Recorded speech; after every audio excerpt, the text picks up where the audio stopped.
स्वागत है। अनिल सर की पाठशाला में आप सबका स्वागत है। लास्ट क्लास में हमने देखा था टाइप 1 इरेशनल नंबर का प्रूफिंग देख रहे हैं हम लोग, और लास्ट क्लास में टाइप 1 देखे थे हम लोग। आज हम लोग टाइप 2, टाइप 3, टाइप 4 जो भी है, ठीक है ना, हमने क्या किया है उसको कैटेगराइज कर दिया है आपको टाइप में, ठीक है ना, उसी में। तो हम लोग देखेंगे आज टाइप नंबर 2, टाइप 2। टाइप 2 में कुछ है नहीं, ठीक है ना। इसमें क्या आपको मिलेगा क्वेश्चन में, prove that 2√3 is an irrational number. Irrational number, ध्यान से देखो। टाइप 2 समझ में आया आप लोग को? क्या कह टाइप 1 और टाइप 2 में अंतर समझ में आ रहा है? देखो टाइप 1 में क्या था, सिर्फ √3 था, जो √3, √2, √5 एक ही टाइप में आ जाएगा। रूट में हो बस एक समझ रहे हो? एक नंबर। इसमें क्या हुआ है, इसमें मल्टीप्लाई कर दिया गया है टाइप 2 से, या किसी भी नंबर से हमने मल्टीप्लाई कर दिया। अब देखो इसका प्रूफिंग उसकी प्रूफिंग से आसान है। और यहां पर क्या आपको एक चीज मेंशन होगा, क्या, where √2 is an irrational number. ये आपको गिवन रहेगा। अगर गिवन नहीं रहता है तो टाइप 1 से आपको इस √3 है ना, √3 टाइप 1 से √3 को इरेशनल प्रूफ करना होगा। वैसे ये क्वेश्चन काफी लेंदी हो जाएगा, इसलिए ये आपको गिवन रहता है, पेपर में गिवन रहता है। वैसे एनसीईआरटी में गिवन नहीं है, बट ये गिवन रहेगा। और नहीं तो ये मान के चलना पड़ेगा कि ये √3 क्या है, इरेशनल नंबर है, क्योंकि आपने पहला प्रूफ कर रखे हो। पहले प्रूफ कल हमने सिखाया था ना कि √3, √2 क्या है, इरेशनल नंबर है, ठीक है। इसके लिए क्या लिखेंगे हम लोग? कोई कुछ लिखेगा नहीं, लिखोगे let us assume that 2√3 is a rational number।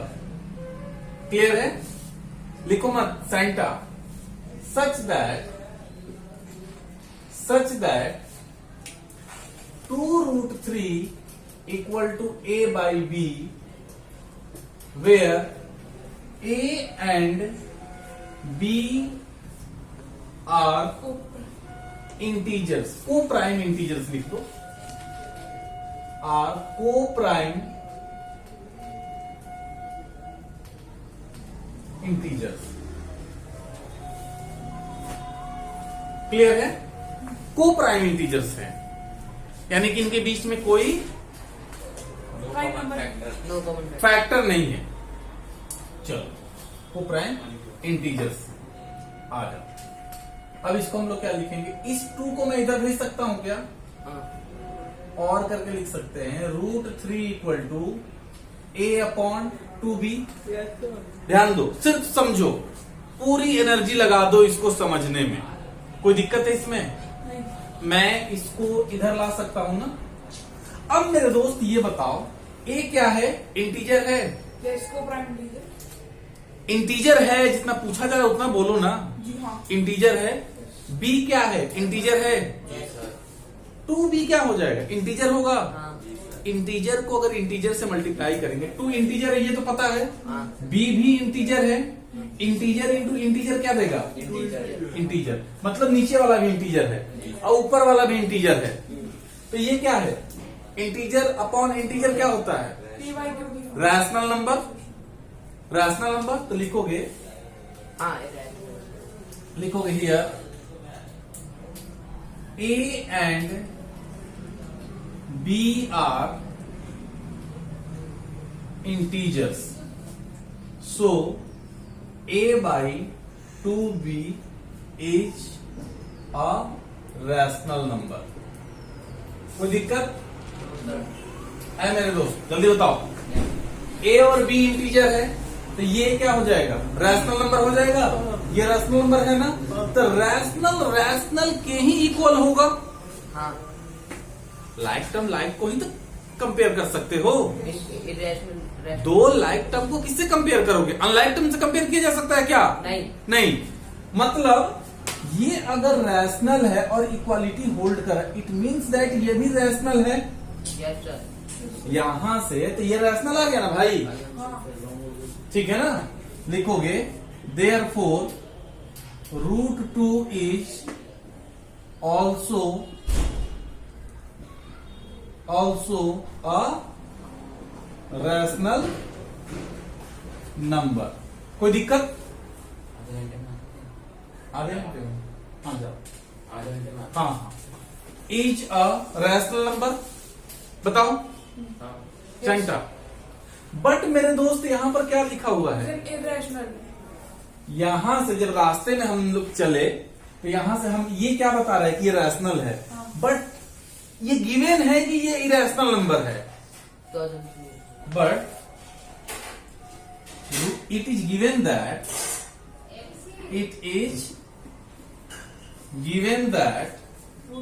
√3 is an irrational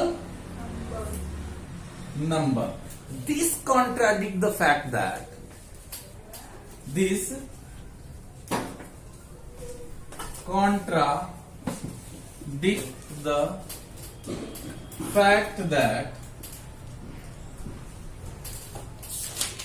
√3 is irrational.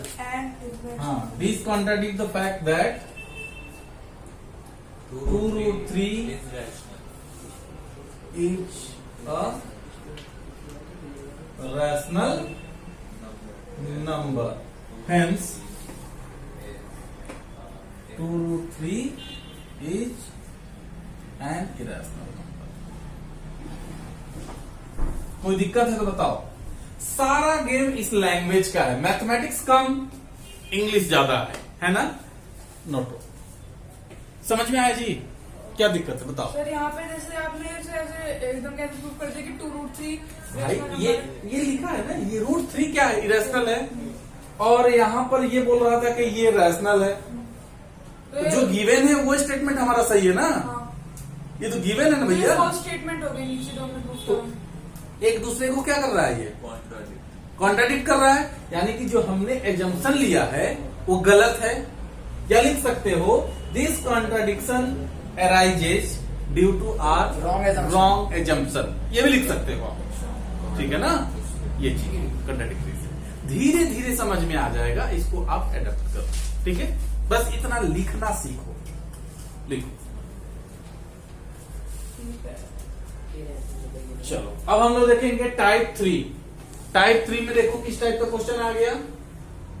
Rational को इरेशनल के साथ सबट्रैक्ट कर दिया, यही है ना। रैशनल माइनस इरेशनल को दिखाना है कि क्या है, इरेशनल नंबर है। हेलो √3 को क्या लिखा है, इरेशनल नंबर है ना। और ये 5 तो पता है आपको, रैशनल नंबर है।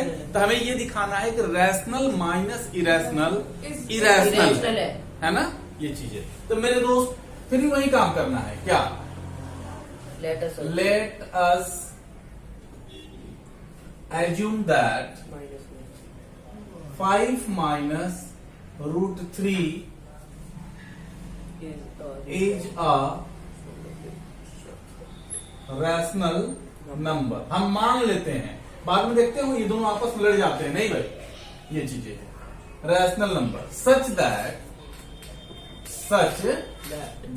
5 minus √3 equal to a by b, where a and b are co-prime number, है ना। को-प्राइम मतलब इनके बीच में कोई भी कॉमन फैक्टर नहीं है। अब इसको थोड़ा सा रीअरेंज करते हैं। तो आप क्या कर दो, इसको उधर लेके चले जाओ, इसको इधर लेके आओ। तो 5 minus a by b equal to √3 है ना। और you can say √3 equal to 5 minus a by b। Clear है? बोलो, Yes. रटे रटाई कंसेप्ट चल रहा है, कुछ भी मैं कर नहीं रहा हूं। अब बताओ, खुद बताओ आप लोग यहां से क्या लिखोगे? Since a and b are integers, So they are rational so numbers. 5 minus a by b will be Is a a rational rational number. number. होगा ना? इंटीजर और क्योंकि इंटीजर ये इंटीजर है, a by b भी integer है, integer minus integer क्या हो जाएगा? इंटीजर हो जाएगा, वो rational या वो इंटीजर रैशनल नंबर होता है ना? लिख लो, since a and b are integers, so 5 minus a by b is a rational number number. Therefore, root 3 is also a rational number. ये क्या बोल रहा है? क्योंकि रैशनल के इक्वल है, अगर ये रैशनल है तो ये भी Rational रैशनल होगा। जब equality. बट ये rational But it is given that but for this contradict it is given. but root it is given that but it is given that root 3 is An irrational number. irrational number. This contradicts the fact. Irrational number. This contradiction, contradict the fact. this contradiction The fact that arisen due to or wrong assumption. इसका मतलब ये हमने क्या हो गलत गया? assume करा है. Hence 2 minus 5 minus 3 5 minus root 3 is a rational. is an irrational number.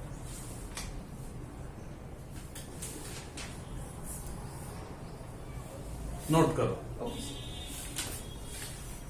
दिक्कत कोई? सर देखने का अब हम लोग एक कंसेप्ट नया देखेंगे। टाइप वाले आपके खत्म हो गए, ठीक है ना? लगभग वही होते हैं।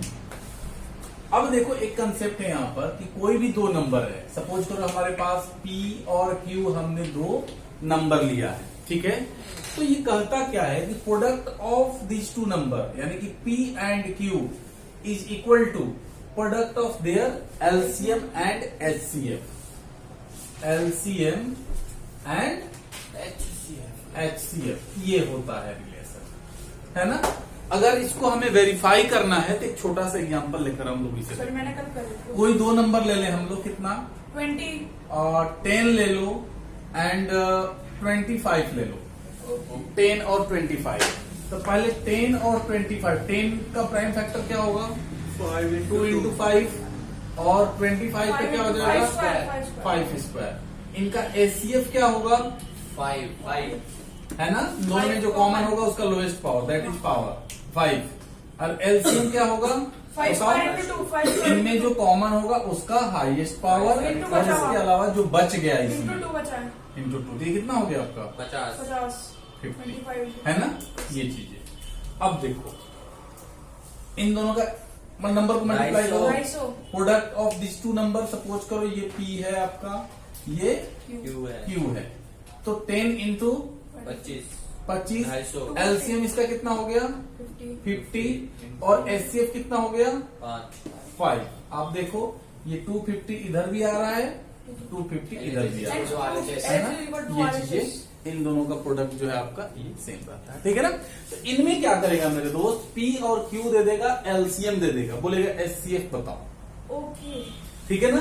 या इनमें से कोई चार अननोन है, 4 में से 2 आपको 3 दिया रहेगा, एक कोई पूछ देगा, तो कुछ करना नहीं, जो दिया रहेगा उसको यहां पर आप निकाल. उठा के डाल दो। एक चीज और देखो आप लोग, LCM और HCF में आप लोग क्या देख रहे होगे कि LCM के अंदर HCF का सारा टर्म है, चेक करो, एलसीएम के अंदर एचसीएफ का जो टर्म है वो इसमें इंक्लूड है, कॉमन होगा ही होगा, क्योंकि जो कॉमन है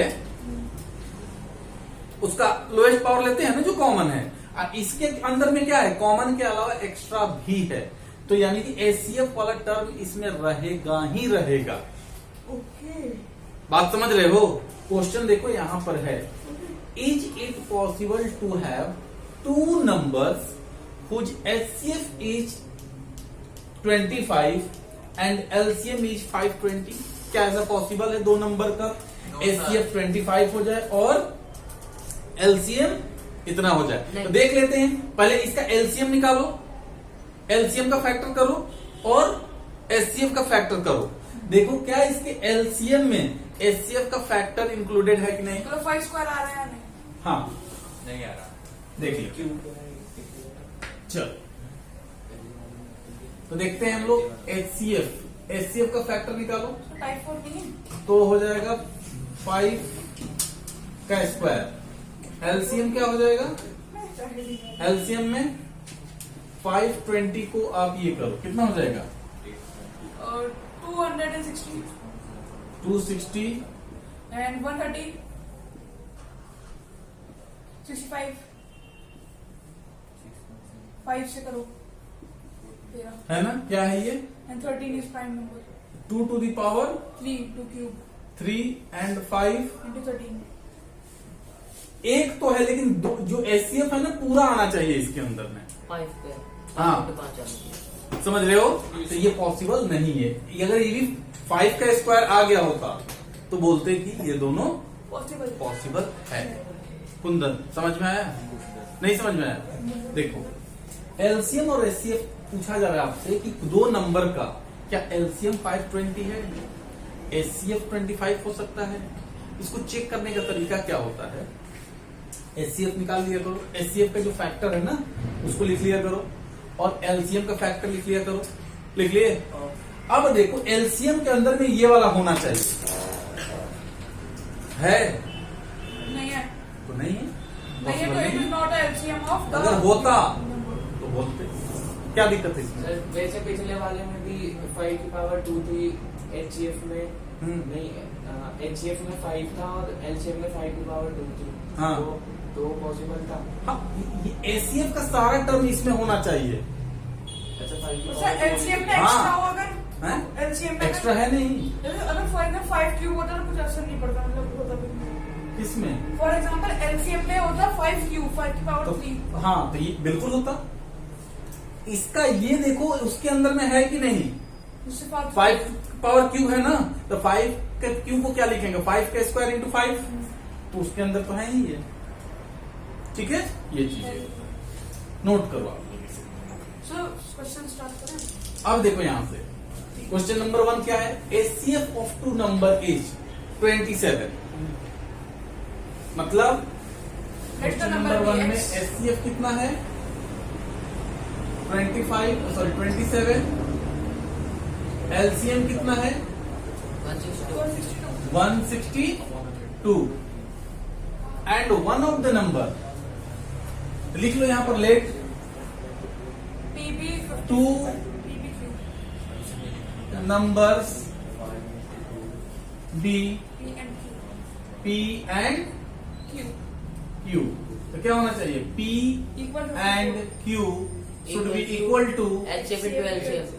HCF of PQ and LCM of P Q. PQ। Okay, okay. P की वैल्यू कितनी है? 54 54। अब आप लोग लड़ना नहीं, कोई बोले Q की वैल्यू हम ले लेंगे, ले ले भाई। HCF कितना है? 27। LCM कितना है? 162। तो Q कितना हो जाएगा? 27 इंटू 162 डिवाइडेड बाई 54। ये 2 टाइम्स में चला जाएगा। हाँ। ये 81 81 कितना हो जाएगा? Q equal to 81। आ गया, खत्म कर। और सर 27 एचसीएफ का एचसीएफ है और एलसीएम 162 है क्योंकि 3 क्यूब आएगा एलसीएम में भी। ये क्वेश्चन नंबर 2 मैंने बता दिया आपको, नहीं समझ में आ रहा आ गया। है? ये देखो if if the product of two number is 1050 ये तीन चीजें HCF and F. चलो जी देखो आप लोग इस क्वेश्चन को देखेंगे product of the two number as 1050 and their ये क्या हो गया आपका प्रोडक्ट ऑफ टू नंबर मतलब this is the value of P and Q. P and Q है ना। ये कितना हो गया आपका कहाँ गया HCF 25 ये HCF दे रखा है आपको LCM निकालना है। HCF LCM फाइंड करना है तो हम लोग फॉर्मूला को यूज करेंगे क्या P and Q equal to HCF Into P comma Q into LCM of LCM P comma Q इसका मतलब P और Q का HCF P और Q का HCF ये दोनों प्रोडक्ट दे रखा है कंबाइन रूप से ही 1050 HCF भी दे रखा है आपका 25 25 LCM निकालना है। LCM निकाल लो P और Q का LCM कितना हो जाएगा 1050 1050 डिवाइडेड बाई 25 कितना आ रहा है 5 सर ये कट गया 42 टाइम्स में हाँ तो LCM कितना हो जाएगा आपका 42 10 ठीक है। ठीक है। अब आपसे इस टाइप का क्वेश्चन पूछा जाएगा find the largest number find the minimum number least number which are divisible by this and leaving remainder this and this respectively. समझ में आ रही है मेरी बात। इस टाइप के भी क्वेश्चन पूछे जा सकते हैं आपको ठीक है कि दो नंबर क्वेश्चन ही देख लेते हैं हम लोग। क्वेश्चन लिखो आप लोग लिखो तो लिखो what is the largest number what is the largest number that divides 70 and 125 that divide 70 and 125 70 and 125 living remainders 5 and 8 respectively। Clear है। लार्जेस्ट नंबर जब आपसे बोला जाएगा लार्जेस्ट नंबर इसका मतलब HCF फाइंड करना है हमें ओके। क्योंकि लार्जेस्ट मतलब हाईएस्ट कॉमन फैक्टर आपको निकालना है तो रिमाइंडर इन तक निकल रहा है बोल रहा है कि इससे और इससे उसको डिवाइड किया जाए तो रिमाइंडर 5 मिले और इससे डिवाइड करें तो रिमाइंडर 8 मिले। तो हम क्या करेंगे रिमाइंडर इसमें से माइनस कर लेंगे तो कितना हो जाएगा आपका 65 और ये कितना हो जाएगा 117। इनका HCF निकालो। अब इनका HCF निकाल लो HCF ऑफ 65 13 कॉमा 117 निकाल लो जो मेथड अपनाना चाहो। हमारे पास देसी मेथड भी एक है कौन सा 13 देसी मेथड HCF का पता है तुम्हें इनमें से जो बड़ा है 117 इसी को यूक्लिड डिवीजन मेथड भी बोलते हैं लेकिन इस बार वो हटा दिया तो ये क्या कर दो 1 से 1 टाइम्स में लेके जाओ 65 कितना आ जाएगा 2 1 4 फिर इसको ऐसे कर दो इसको इसके यहां पर डाल दिया करो 65 है ना 1 टाइम्स में जाएगा 42 कितना हो गया ये 1 और 3 इसको ऐसे घुमा दो इसको यहाँ डाल दो 2 होगा वो सर 52 होना चाहिए सर 52 होगा सर सर वहाँ 52 होगा 52 होगा 11 वैसे 11 माइनस ये 6 52 ले भाई मैं नहीं होता। आ गया ना 52 जहां पर 0 आ जाए समझ जाना वही HCF है। इसका HCF कितना हो गया 30 ठीक है ना। तो 13 सबसे बड़ा नंबर है अभी तक में इससे बड़ा कोई नंबर नहीं मिलेगा। इसके पहले मिल सकता है लेकिन इससे बड़ा कोई नंबर नहीं है। जो इसको डिवाइड करो तो रिमाइंडर 5 मिले और इसको डिवाइड करें तो रिमाइंडर 8 मिलेगा। चेक करके देख लो इससे बड़ा कोई नंबर है ही नहीं जो इन दोनों को डिवाइड करने पर जो रिमाइंडर बोल रहा है वो दे। इसका मीनिंग ये नहीं है ऐसा मिलेगा ही नहीं। ना छोटा ना बड़ा बस ये छोटा मिलेगा नहीं है छोटा मिलेगा, छोटा मिल भी सकता है, मैं क्या बोल रहा हूं, छोटा मिल भी सकता है, नहीं मिल, लेकिन बड़ा नहीं मिलेगा इसके बाद से, इसलिए बोला हाईएस्ट नंबर बताओ। ठीक है, ये चलो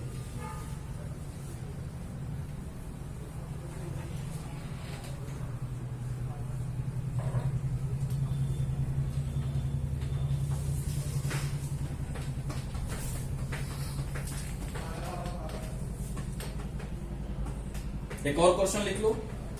what is the largest number, what is the largest number, what is the largest number that divides 245 and 1029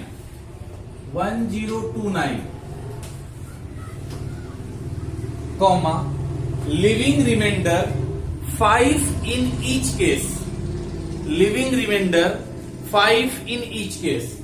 तो 5 इसमें से भी माइनस कर दो और 5 इसमें से भी माइनस कर दो, जो नंबर आएगा उसका अब वो ऐसे एचसीएफ निकाल दो। चलो भाई सेंटा, इसका कितना हो जाएगा, ये 240 और ये कितना हो जाएगा 1024। एचसीएफ निकाल लो इनका, एचसीएफ ऑफ 2401024। तो आप प्राइम फैक्टराइजेशन मेथड को प्रेफरेंस दोगे, ठीक है ना। तो 240 को क्या लिखोगे प्राइम फैक्टर में, बताओ, यहां आ जाओ। 240 120 12 60 60 30 30 15 15 5 2 to the power 4 into 3 into 5 3 into 5। Clear है। अच्छा जी, अब किसका करेंगे, 1024 को मुझे याद है, तो किसी का कंप्लीट 2 to हाँ। the power 10। 2 to the power 10 ये कंप्यूटर में आता है ना। 10 बाइट वगैरह इसी में होता है आपका मेमोरी में, ठीक है ना। 2 to the power 8 है या 10 है, 10 आर यू श्योर। डेफिनेटली। चलो 2 to the power 8 definitely not 2 to the power 10, 2 to the power 5 32। 32 का स्क्वायर, अब 32 का स्क्वायर कितना हो जाएगा, ठीक है। 1024। वही तो कह रहा हूं मुझे हम्म। Complete square. चलो मेरे दोस्त, एचसीएफ इसका बताओ। अरे लड़का, जी हाँ, एचसीएफ में जो कॉमन होगा उसका lowest power 2 2 to the power 4, that is 16 yes तो बिल्कुल 16 सबस अभी तक, जैसे 1 से लेकर अभी तक जितना नंबर है इनके बीच में 16 सबसे बड़ा नंबर है, अच्छा जिससे अगर इसको डिवाइड करो तो रिमाइंडर 5 मिलेगा, इसको डिवाइड करो तो रिमाइंडर 5 मिलेगा। क्लियर है, ये सबसे बड़ा नंबर है। क्या दिक्कत है बताओ। सब सॉरी हो गया। चलो जी, ठीक है। तो आज के लिए इतना ही। नेक्स्ट क्लास में और भी हम लोग वर्ड प्रॉब्लम देखेंगे, जैसे कि हमने ये स्टार्ट किया है, Yes. उसको देखेंगे हम। That's all for today. Okay.